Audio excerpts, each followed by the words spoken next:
Hi guys, welcome back or welcome if you are new. My name is Mali and welcome to my April reading wrap up. This month I read 10 books. 8 of those were from my physical TBR, which makes me really happy to say so because I've been trying to read more from my physical TBR this year, especially because I have such an overwhelming TBR. Really happy with those numbers, and I think I'm going to jump straight into it because I do have 10 books to talk about with you guys. So the very first book that I read in April was Carmilla by Sheridan Le Fanu. This particular edition of mine is edited by Carmen Maria Machado. There's some gorgeous illustrations here, gorgeous, and footnotes and all sorts of things to help you get some more historical context. So really, I don't think I would have enjoyed the book as much if I didn't read from this edition in particular. I'm pretty sure the English was updated as well because that's something that deters me a lot from reading classics. Carmilla predates Dracula by some 25 years. So this is the original vampire story. And if you thought that that was cool, wait until you find out that these bitches are gay. In this, we follow Laura, who is immediately taken to Carmilla. She's a beautiful young woman who becomes a guest in her and her father's manor after an accident. They very quickly become friends and lovers. Both women are attracted to each other, calling each other pet names and spending every minute together. However, in a town not too far away from Laura and Carmilla, young girls are beginning to catch a very mysterious illness and dying only a couple of days after catching said illness. And this only started happening once Carmilla showed up. Does Laura know who she let into her home and into her heart? I absolutely love the gothic atmosphere in this and the romance. There was so much sexual tension between the two leads, and there is a scene where Laura and Carmilla are in bed. And Laura says, and I quote, "My heart beat faster, my breathing rose and fell rapidly. Then came a sobbing that rose into a sense of strangulation and turned into a dreadful convulsion, in which my senses left me and I become unconscious." And Carmen Maria Machado very hilariously comes in with the comment, "If this isn't an orgasm, nothing is." So I had quite a blast reading this little gothic romance. This entire book felt like a foggy 3 a.m. morning in the early fall. I definitely have to revisit this when fall comes along. Then I read Station 11 by Emily St. John Mandel. And if you're wondering, Mali, what the hell happened to your book? Well, my cat Luna liked the book as much as I did, and maybe even a little bit more, because girl took a big bite out of this book. Station 11 is a pandemic book, but it's taken a bit more extreme than the pandemic that we know. So in this world, there existed a pandemic called the Georgian flu. It got people extremely sick and dead in just a couple of hours from contact. It acted so fast that humanity had no time to react, and in just a couple of days, humanity crumbled. After the Georgian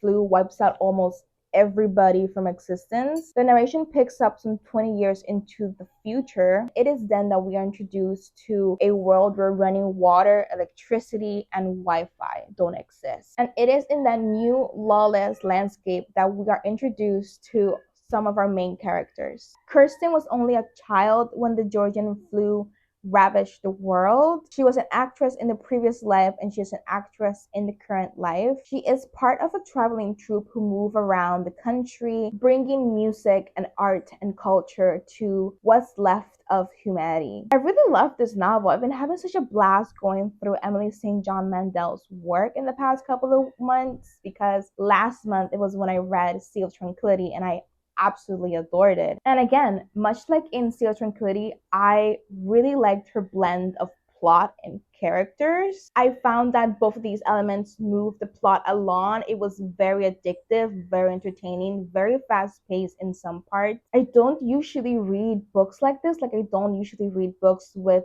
equal amounts of plot as characters. So I've been liking this change. It's been very fun so far. The fast-paced plot, the multiple characters and POVs, the time jumping between the present and the past, all of these elements came together and made for a really engaging book. I honestly had such a hard time putting this book down at times. There's clues throughout the entire text, little nuggets of information that come together perfectly towards the end, and I was shocked. I was mouth open, gasping, could not believe my eyes. I had a great time delving into the atmosphere of this post-apocalyptic world. I literally say this every time, but I love dystopian fiction, and so I really appreciated how this desolate and abandoned world came to life for me. I could so vividly picture the trees and vines and grass just reclaiming the landscape, reclaiming the buildings that are now abandoned, and just, yeah, I love this. I'm trying so hard not to get mad at the sun and the clouds because the lighting is very moody today, but it's fine. We're gonna move on. Then on my Kindle, which, look at my Kindle cover, I love it so much. Yes, Sherry's. It's adorable. I love it so much. On this cutie little Kindle, I read my very first Percival Everett with The Trees. And I have to say, as a Criminal Minds girly, I ate this up. I love this. This was a very powerful, like, literary thriller set in a small town in Mississippi in which a series of brutal murders have taken place. Local police are stumped by multiple things. Number one, the sheer brutality of the murders. Two, the victims are always castrated. And number three, the body of a dead black man are found in each scene. And four, that same black man disappears and reappears at will. It is with these puzzling facts that the FBI are dispatched to aid the local investigation, but they are met with resistance at each turn. Racist deputies and townsfolk make their work harder, and the frequency of the murders seem to speed up at an alarming rate. What stood out for me is how darkly funny The Trees is. The humor was dry, sarcastic, very dark, very much my taste, and that means that every other page I was doing this weird, like, barking laugh because truly it is so funny. This book is so funny, which is kind of fucked up for me to say because of the dark tone of this book, but that is definitely the point. Percival Everett made this to be more of a satirical read than anything, and that very same humor allowed for some of the tension to be cut in some certain scenes, which didn't feel gimmicky at all. I think Percival Everett approached this with a very sensible tone regardless. I think that my only problem with The Trees was its pacing at times and its abrupt and open ending. I felt it getting a little bit repetitive with the copious amount of crime scenes that we got, but overall I had a blast reading this. I thought Percival Everett's writing was sharp, witty. I loved how he brought forward the history of lynching in the United States in a way that was full of comedic relief, but still intense and powerful in his delivery. I will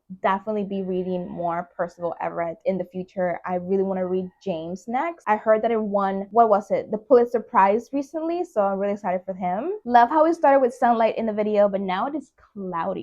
I think it might rain, so I turned out the lamps in my room. I hope this is cozy. I hope this is fine. We are moving on to a book that was very disappointing for me, and I'm talking about My Death by Lisa Tuttle. And I am sure that at the end of the day, it was my fault because I had such high expectations for this short little book. This follows a recently widowed author who is looking for inspiration for her next book. She sort of needs this next book of hers to be a bestseller because her last books have not performed that well. And so she decides to write the biography of Helen Ralston, who was the muse of W.E. Logan, a very well-known artist and painter. I love the literary sleuthing in this novel because once our narrator decides that she is writing a biography on Helen Ralston, clues and leads seem to, like, sort of fall in her lap, and this all proves quite helpful because Helen Ralston is a woman forgotten through time. I really commend Lisa Tuttle for creating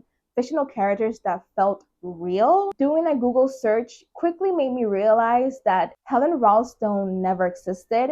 Neither did her book in Troy, her paintings, W.E. Logan is also fictional. Everybody is fictional in here. I still love reading about this lost woman's history, her work, her untold legacy that was overshadowed by the man that she was in a relationship with. So before I ran into problems, I had such a blast reading this. Like I said, I love the literary sleuthing. I love the little coincidence, just falling perfectly with our narrator. I love the subtle horror twist it took, the paranoia that grips our narrator as she uncovers alarming and unsettling facts about Helen Ralston were so good. And I was enjoying it all. I was enjoying the writing style. I was enjoying it all. But it took a wrong turn. It took a dream like, kind of like surreal turn at the end that made everything that happened sort of not real. I don't understand it. I still don't get the ending. I finished this mad as fuck. I went back to reread the last 5 pages to see if I missed anything, because surely that couldn't be the ending, but it was. And I'm still confused. Honestly, I didn't get the ending. I don't get what we were supposed to glean from that ending. I'm starting to realize that I don't really like anything that's surreal or dreamlike. Like, I don't like that narration tool in something that was otherwise so rooted in reality. Like, if we're gonna have that, be it surreal from the very start. Make it so that I know that it's a surreal story. Not Don't sell me something else and then boom, add a surreal twist to it. That shit pisses me off. So I did not appreciate the ending. I might be willing to reread this in the future. Like I said, I really love the first, like, everything else except for the last like 5 pages of the ending. I then read Stoner by John Williams, and this was sadly another 5-star prediction that didn't quite meet that expectation, which was very disappointing for me because on paper this sounded exactly like my sort of thing, because I do typically love quiet, sort of mundane stories. In this, we follow the quiet and unremarkable life of William Stoner. So we follow him as a young adult all the way up until his death, and it was in his youth that he got into university as an agriculture student. He, however, fell in love with English literature in his undergrad years, and from then on, we see how his academic career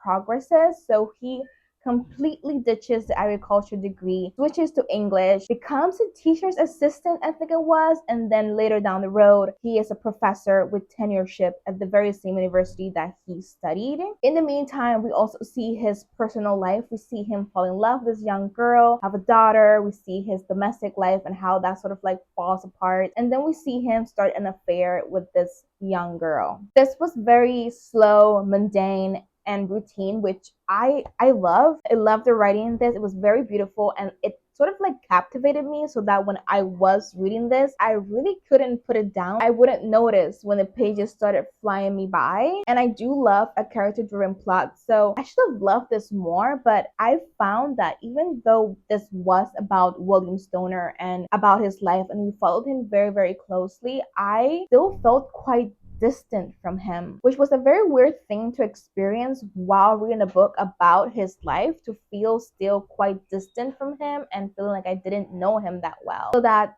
by the end of it, I didn't really care about William Stoner. That being said, though, I really did love how immersive the story of his life was, and I don't regret reading it. The Housekeeper and the Professor by Yoko Ogawa is a very short and wholesome read in which we follow our narrator. She's a housekeeper and she is tasked to work at the house of a very peculiar old man. He's reclusive, he's sort of difficult to manage sometimes, and he has memory loss due to a tragic incident. So it is in that household that our narrator starts working in, and it turns out that he is actually the sweetest old man. Like, sure, he has his peculiarities as any person would, but the two strike up a fondness for each other. This was truly a very sweet read, very wholesome and heartwarming, which is something that I never thought I would say about a book that heavily involves maths and equations. It's very much a slice of life book as we follow our characters coexist in the same space for a couple hours a day. The most drama that happens is when the housekeeper's son suffers a cut on his hand and the professor completely freaks out because he doesn't know how to help him. So I'm trying to say is that this is a very low stakes book. It's very peaceful. I can totally see someone reading this like on a Sunday afternoon and like reading it on that very same day. I almost did that on a day on the beach, so it was very, very calming. This was a very heartwarming tale on finding family in unexpected places. After that cute and wholesome read, I was in the mood for something different. So I picked up a horror book, The Unworthy by Agustina Basterica. This, however, is going to be the very last Basterica that I read for a very long time, maybe forever, but I definitely will not be excited or looking forward to her newest release. This is now my third Basterica.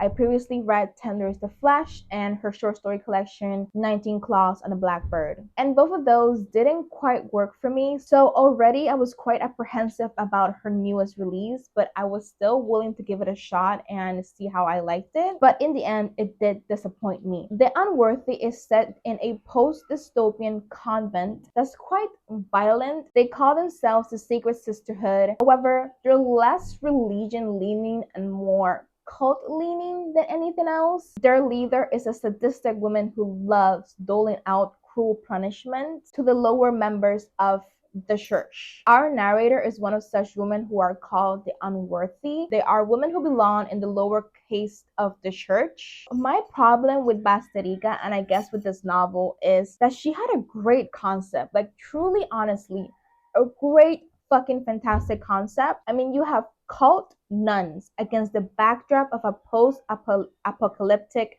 dystopian world, yet it's fucking boring. What? Girl, like she has this amazing concepts, but she doesn't know how to execute them, and every one of her concepts feel like a draft. It feels like an idea, and we're sort of seeing her flesh that out in real time, if you get what I mean. Like they all feel unfinished, so we get absolutely nothing about this amazing concept. No answers are given to any question you may have as a reader. Questions like, what happened to the world to make it look the way it is today? What was the water wars? What was this? What was that? What does that mean? We're given close to nothing about the post-apocalyptic dystopian setting. It was a big reason why I want to read the novel. Instead, we are given torture scene after torture scene thanks to that sadistic woman leader that I talked about earlier. And yes, we get some clues as to what happened. We can glean some ideas that there was a climate crisis so intense that it made a lot of the world inhabitable, but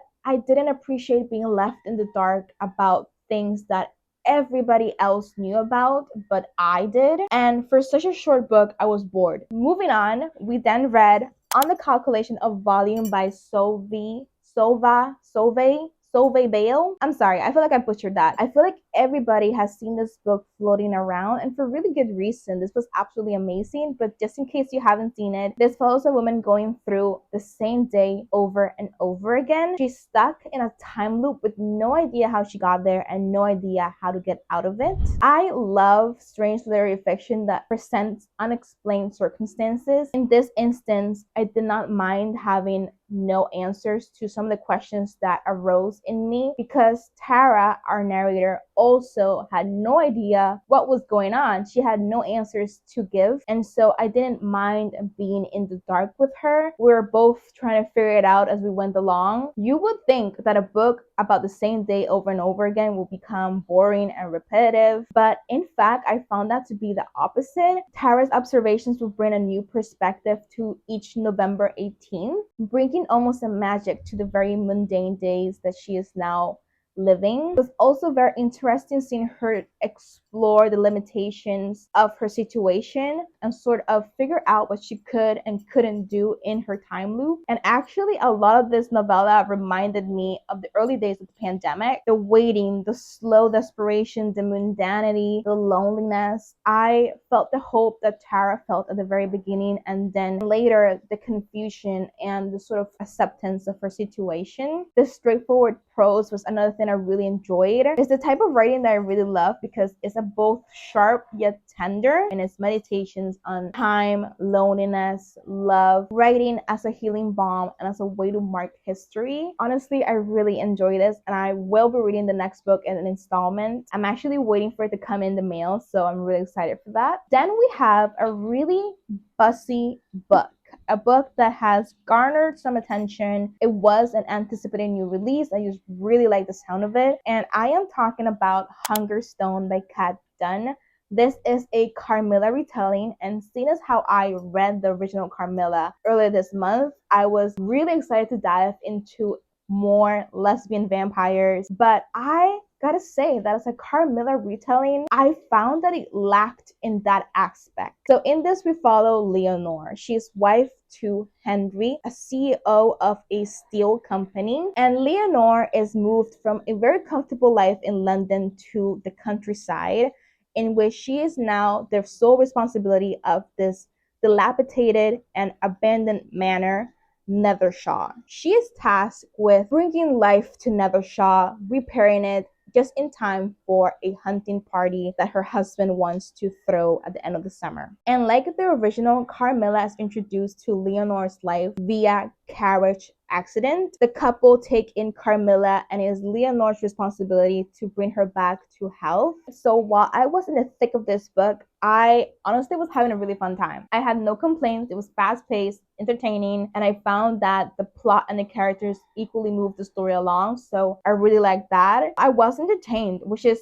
ultimately what you want from a book, right? My problem with this is that the actual Carmilla is nowhere to be found. So from the 200-page mark onwards, she sort of disappears from the story. And what irked me even more is that from then on, the story shifts in tone. So it goes from like a gothic retelling to a more female rage revenge story that I didn't like at all. And I guess I should have understood that because it does say a compulsive feminist reworking of Carmilla, but I expected Carmilla to be more of a main character and not a secondary character in a Carmilla retelling. So Hungerstone tries to give out some interesting commentary on how women back then were underappreciated and expected to play their wifely duties perfectly and without complaint. But I thought that the messaging was a bit too on your face, a bit over explained for my liking. Overall, this was okay. I liked it, but I neither loved it nor hated it. The very last book that I picked up in April was A Girl Returned by Donatella Di Pietrantonio.